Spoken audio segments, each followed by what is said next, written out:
Hi, folks. My name is Jason Wampler. This is the first episode of Better in Black and White. I'm the host, Jason Wampler. Um, I still have the one show, The Rocket Minute, but I've got to be honest with you. I have to start generating more income and getting serious about building launch systems and motors and actually launching the rockets I build.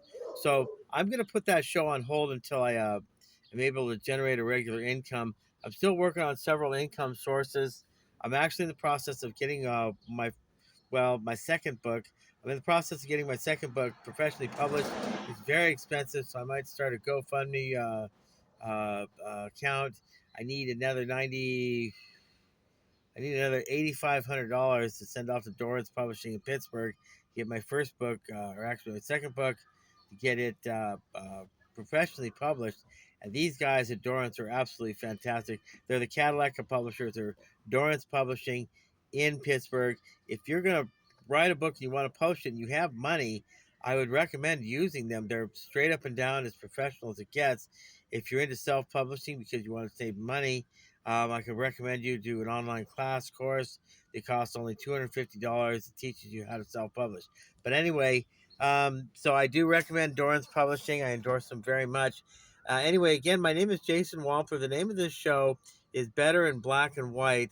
Um, it has a double meaning. Number one, I don't have a very good physical appearance. I'm not a very physically attractive individual. Let me turn my car off because I'm wasting gas. But I hope you know what. Hold on, let me roll up the window so my roommates don't hear me talking. I want a quiet environment. Um, you know, folks, I just want to open my mouth and say certain things. I am a mechanical electrical engineer, which also allows me, enables me to be aeromotive, an aerospace engineer and designer. I'm an industrial design engineer. I have the ability to be a psychiatrist. The honest goodness truth, I don't have the education for it.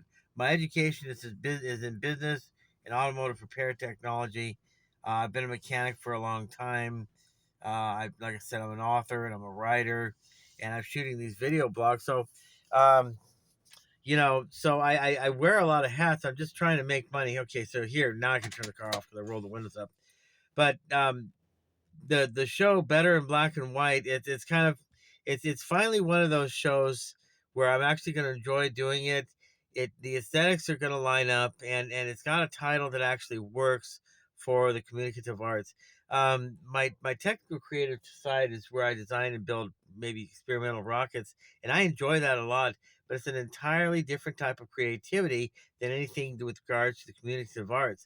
Now, I love writing, but I'm passionate about writing, but it's an entirely different type of creativity. It's nowhere near anything like designing, engineering, or building a rocket or an experimental aircraft or working on a car. It's a different type of creativity altogether. They're worlds apart. This type of creativity, this show, Better in Black and White, is going to be my baby. It's clicking already. I've got a good feeling about it because it just seems to be working already. Um, this is a show where I share general observations and opinions about my experiences living in South Central Los Angeles, where there are very few, if any, white people. They're mostly Hispanic and Black folks. This area I live on 78th Street between Vermont and Hoover, and this area does have gang related activity. It has people who want to drive fast and furious, who do donuts and intersections and tear that crap up. Um, Although I guess the police have clamped down on that lately. Um, but I want to share a few observations. In and out of psychiatry, psychology, sociology, local politics, etc., etc. I want to talk about confrontation. First of all, I have a roommate. His name is Mariano. I won't tell you his last name. He got a job today. He's become a friend of mine because we do things for each other. I give him food. He cooks meals. He hooks me up with electronics. He does favors for me. We're good roommates. He tells me about his escapades with women, and I tell him, I wish I had a girlfriend. um, so we talk. Um, my experience in and out of the house is interesting. We have a den mother. His name is Mike. We have some nice people in the back. Now, all the white people that live in my neighborhood, this particular strip of street, would be all the white people that actually live in the house that I live in. I live in a group home. Yeah, that old chestnut. And then they have their cars parked up and down the street. I'm gonna be grinding my gears about a couple. I'm gonna grind the gears about a couple of things, and I don't only have a half an hour to talk about this, but I've made a couple of observations that are not. No, look, hold on. You see that white pit bull there? He's looking at me, expecting me to give him more bologna. I only have one slice of bologna. I got to buy another pack of bologna. Um, I've made a couple of observations that are not very pleasant. As a 54-year-old white male, it's kind of like you scratch your head and wonder, is this guy out of his mind? Does he know what he's talking about? Observations I've made. After 10 p.m., all jackal boxes in the area, which are all staffed by Hispanic females, every single one of them, not one of them has one single male non-Hispanic manager, at least at that time.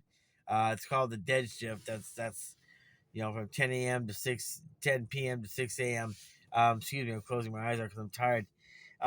If you go to any Jack in the Box in the South Central area and you're white, they know you're white, they're simply not going to serve you. You go up to the drive-through window, or you drive through menu board, and they're going to say something like, "Sorry, we're closed." And there's somebody in line in front of you, male Hispanic and his Hispanic family in an SUV. You can see these people are being served, and they're Hispanic and they're in a car, and it's not a cutoff time, like a clean cutoff time. Like, it's not like 5 minutes before 10:30 or anything. It's like 10:13 p.m. So it's not really a time when they would be closing, and I don't think that. I think that most Jack in the Boxes are open 24 hours. They'll serve you 24 hours a day. So I see these people being served. So I said hello, and it said, and they come through the PA and they say, "I'm sorry, we're closed." I just saw you serving someone through the window, sir. We weren't serving anybody. We're closed. So they tell me a bald faced lie when I see the people right there. Now that's not the first time that's happened. It's happened several times with Jack in the Box. So if you like their food and you want to keep going there, that's up to you. But I like I said, if I go there after 10 p.m. because of my skin color, they're simply going to refuse to serve me, and I don't know why. But I can feel the prejudice and the hatred. Um, and if people aren't called out on this crap, on this kind of nonsense, then who is? You really, I mean, just anyway. So I'm sorry. Oh my god, my eyelids are heavy. Let me drink some more of my iced coffee here. Custom make iced coffee. Um by the way, folks, just a sidebar. At 54 years of age, you're going to find that you have to edit your physical diet. I cannot have deep fried foods that have been in a deep fryer. I cannot eat anything with chocolate in it. I cannot drink anything with Coca-Cola in it for private reasons. Um, there are some other things that cause kidney stones. I have to change my diet. I have to cut certain things out. I have to start eating and drinking more of other stuff. As per the doctor's orders of my last several emergency room visits, to Kaiser Permanente on Cadillac Way, in North Hollywood. They rock and roll, by the way. Um, so my advice is be prepared in your mid 50s. You're gonna have to make sweeping changes to your diet, if not sooner. Anyway, that was just a sidebar note. So folks, beware. If, like I said, if you're Caucasian, you go through a Jack in the Box drive-through, and they see that you're Caucasian, and it's after 10:30 p.m., they're simply not going to serve you. They're going to tell you something like the system's reset, we're closed, and I don't know why they do it, but they just do, and you have to wait till 6 a.m. the next day when they open up, or even 10 a.m. Yeah, I mean, I don't know what to say. I really don't. I think it's rude as hell. And I want to call in a complaint to Jack in the Box, but frankly, I don't eat at Jack in the Box anymore. I think their food is garbage. and I can just do it without it. The next folks that I'm railing against are Walmart. Now, I like Walmart for reasons that are on a passive aggressive level. There's something about the place that has subliminal appeal. I don't know how else to describe it. The Walmart is absolutely wonderfully fantastic. The problem is their hiring policies lacked any type of discretionary actions. Um, you say obviously if you if you how I say this, if you speak without a filter to a prospective employer, chances are they may not hire you. You want to be the best version of yourself. You want to tell the truth. Well, I don't think that in the screening process or the hiring process of Long Johns, they might try to hire remotely, but the up and close and personal, you know, I, I I don't know. I don't know what they do. Well, my bottom line is Walmart hires anybody with a pulse. They need numbers. They need people there. I've had several negative experiences with very, very, very rude Walmart customers. Several of which are with the Walmart on Lemon and Orange Thorpe in Anaheim on the Anaheim Fullerton border. Um, just really, really, really super rude people. My latest experience I had to call in on because the guy wanted to throw down and get in a fight with me. And of course, I stood my ground and I kind of started walking towards him, and he gets in a fighting stance and everything. And this is over a matter of me being frustrated because I went to the paint cabinet. I need to get the door open. I asked one lady, and she just shook her head and said, "No, I don't have the keys. Call somebody else." So she had the power to call somebody else, but she just didn't want to. And the other guy says, "No, pretty lady says, I can't get, I can't get you out." Um, it's some Jack Webb excuse. And at that point in time, I kind of lose my temper and I said, "Well, can you get somebody who can, please? You work here." And then he gets up on his hind legs because evidently his feelings are more important than customer service. And never mind the fact that I spent hundreds of thousands of dollars there over the past 18 years. 18 or not 18 years. I've been going. I can't. That's an exaggeration. I've been going to Walmart for probably the past five, no, almost 8 years. All years. It's been a while. So anyway, so my experience was so bad, I called into Walmart to complain about it. Then it took a couple of tries, about 3 or 4 tries, and then I finally got through.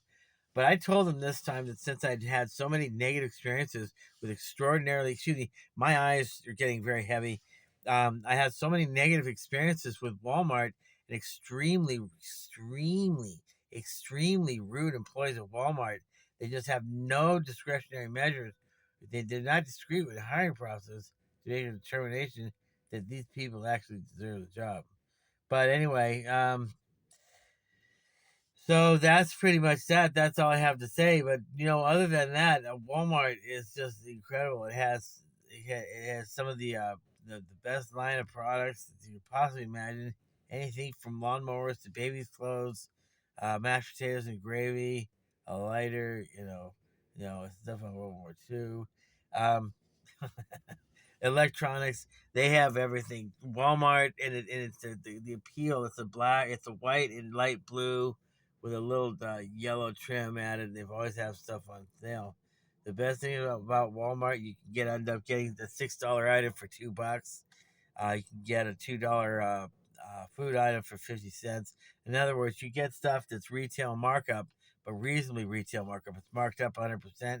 The 25-cent item, 100% means it's now a $30 item. Well, I don't think that's very expensive, and that's kind of what they do. They have an excellent pricing strategy. Their stores are always clean, neat, well arranged, and they make sure you spend a lot of time in there seeing, hearing, feeling, and touching and smelling the product, which adds to its appeal. And I think maybe 1 or 2 times in the last 7 years, I've actually seen Walmart where there's hardly anybody in there. I think it's 1 or 2 days, but you go at it now, and it's going to be standing room only. So if everybody knows that everybody's going to be at the same Walmart at the same time, why does everybody go if they want to avoid that type of crowd? um, But that's a good side of Walmart. But my advice to the human resources department of Walmart, you have to be more discretionary. You have to you have to set standards for and rules for behavior. I'm not sure if mandatory periodic drug testing is a good idea, because it seems like everybody in the county of Los Angeles smokes or takes drugs of some sort.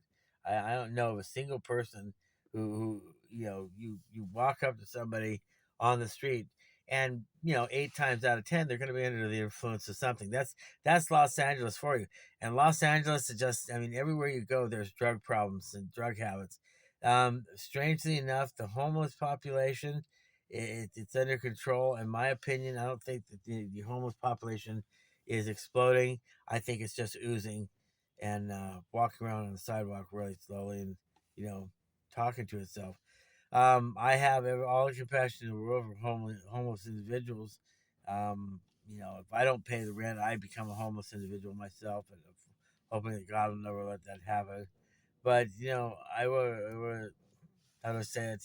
Um, I've drawn a direct conclusion. I've drawn a direct connection between drugs and alcohol, drug and alcohol consumption, and and you know, I I I I just put two and two together. If you're homeless, you're a substance abuser. If you're living out of your car and you're husking you're pulling apart a generator to get the start because you live in your camper vehicle, your situation can and will become pretty dire and clear sometimes. I'm sorry. Now I'm mumbling. See, the camera's hanging sideways and I'm mumbling. I'm getting tired. See, this is what happens when I sit in one place for too long. An indication of how hard I have to work just to make a living.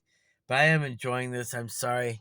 Um, so the homeless population in Los Angeles is not exploding like the one in Orange County, as if Orange County had any room for that type of activity. Burning your trash or whatever.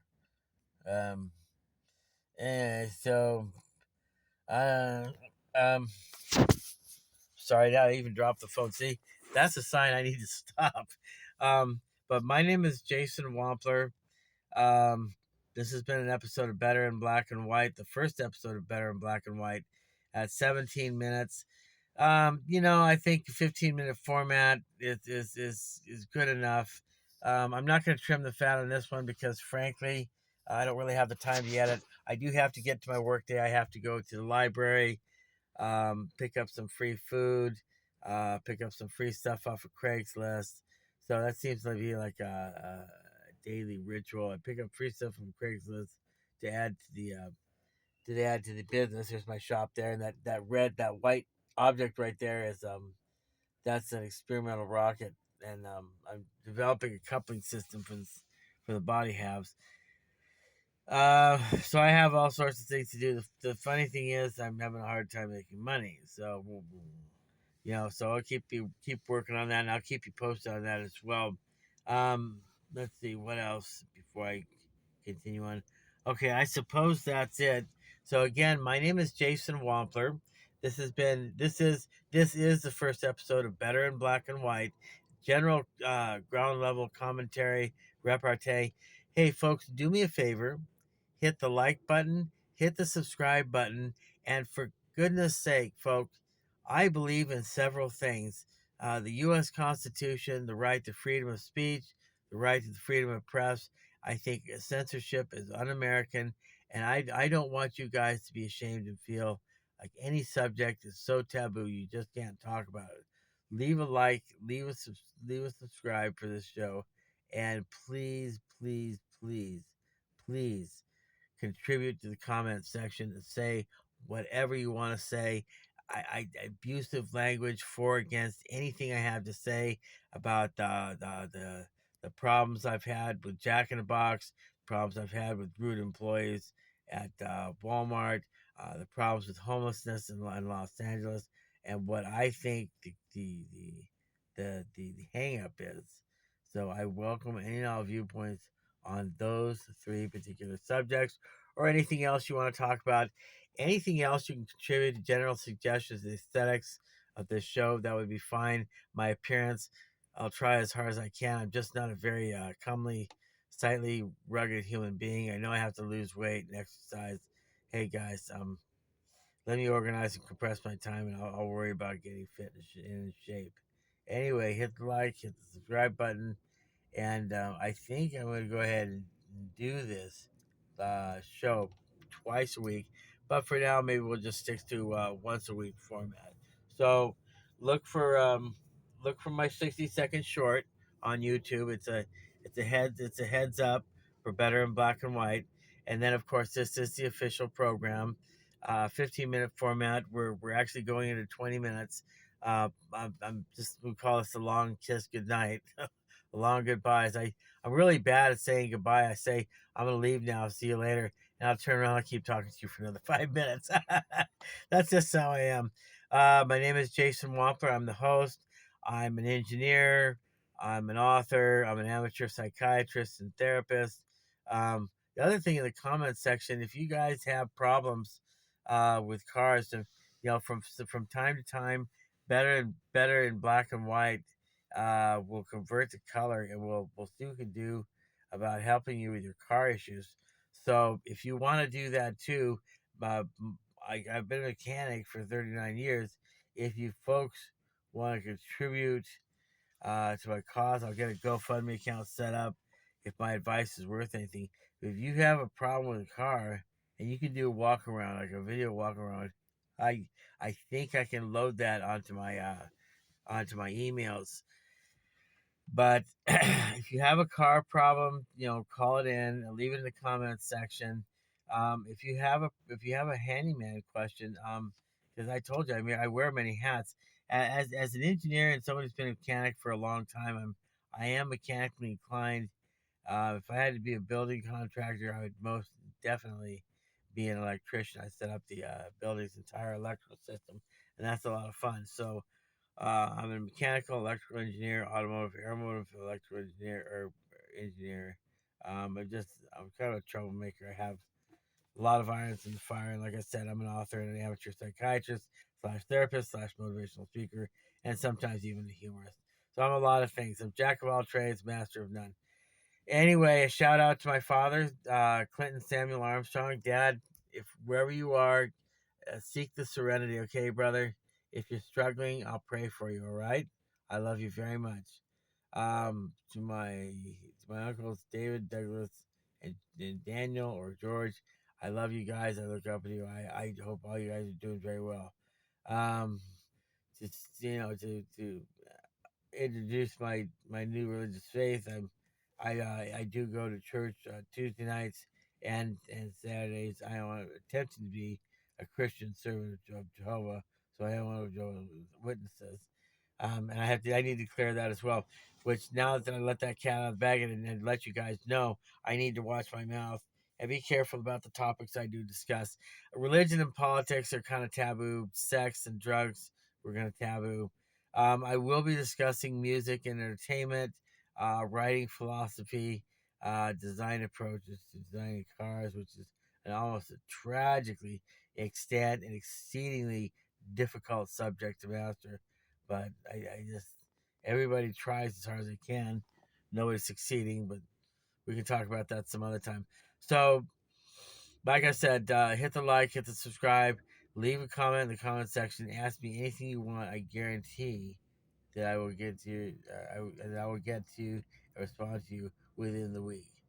So, maybe I need to control the flow of information I get, but I'll just do the best I can. So, anyway, that's that. This has been the first episode of Better in Black and White. My name is Jason Wampler. I'm the host, and we will see you guys again next week with a 15-minute episode. We're at 24 minutes, so at 17 minutes, I said I wanted to keep it at 15, so I was 2 minutes too late. I said I'd end at 20 minutes. I said I'm going over time at 25 minutes. I'm fine saying goodbye. And I got a call coming in. Thanks a lot. Bye-bye.